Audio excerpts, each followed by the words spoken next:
Seguimos con nuestro tema, la iglesia y el dinero. Vimos lo que es el Evangelio de la Prosperidad. Ahora vemos la cara de la miseria. Mientras algunas iglesias tienen abundancia de recursos, otras iglesias están en la miseria. Cada año, miles de iglesias cierran sus puertas en el continente americano, sobre todo en México, Centro y Sudamérica. La razón es el dinero. No cuentan con recursos para subsistir. Algunas iglesias hispanas en los Estados Unidos también tienen problemas financieros.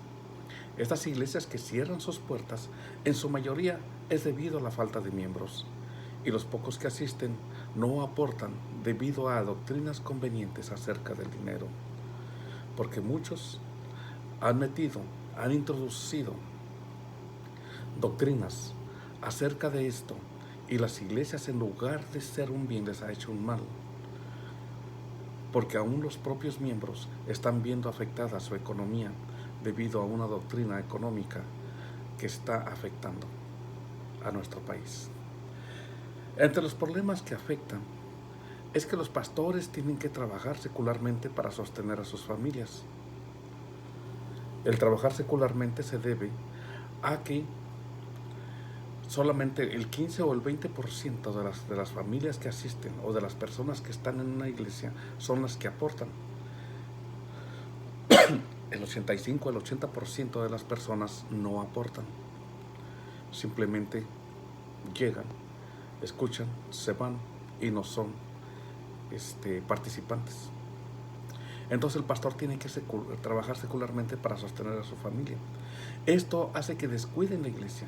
Esto provoca también que los miembros se ausenten o tengan el trabajo como prioridad, porque esto es lo que les enseña su líder. Otras iglesias cierran por divisiones internas, o llegan pastores lobos que entran a las iglesias y se roban a las ovejas para llevarlas a su propio redil, con la promesa que les darán un liderazgo, les darán alimento y cuidado, y que tienen un mejor evangelio, que el evangelio de ellos es mucho mejor que el que están escuchando. Al poco tiempo se dan cuenta del engaño y prefieren ellos, heridos, avergonzados, alejarse del evangelio. Así, la falta de miembros y de finanzas son la causa principal del cierre de iglesias en este país. Mientras que en México, Centro y Sudamérica, la situación es más emergente en cuestiones de dinero. Algunas iglesias dependen económicamente de las iglesias de Estados Unidos o de otros países, pero al final son abandonadas o los recursos ya no llegan igual y tienen que subsistir por sí mismas. La situación es tanta que algunas iglesias ni siquiera tienen un lugar de reunión, no tienen un edificio, se reúnen en casas, patios, terrenos desolados, carecen de los servicios básicos como el agua y la luz, y tienen que depender de sus vecinos que les permitan usar los baños o les pasen un cable para tener luz y conectar al menos un micrófono. Carecen de instrumentos de sonido y música, pero creo que sus alabanzas son de las más hermosas que se pueden escuchar. Ellos no tienen tampoco material de enseñanza, solamente tienen la Biblia. Se basan en la Biblia solamente, y eso es bueno, pero también puede ser malo, porque muchos pastores predican más que evangelio, predican una tradición y una religión. Las iglesias que tienen edificios tienen también grandes problemas para subsistir. Están en edificios prestados, rentados o con problemas de propiedad.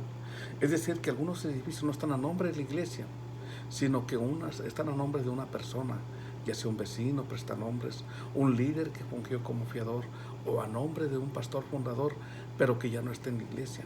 Y el edificio está en una disputa legal por los dueños originales o por sus descendientes. Así que el edificio está en peligro de perderse. También tienen problemas para poder pagar los servicios básicos. La mayoría de estos edificios, cuando se reúnen, se tienen que reunir de día porque no hay dinero para pagar la luz.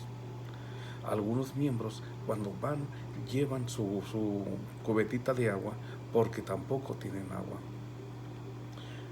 Algunos también tienen que llevar sus propias bancas, sus propias sillas, Vemos que las gentes llegan con sus sillas en la mano, con sus bancas, porque el edificio no tiene donde sentarse.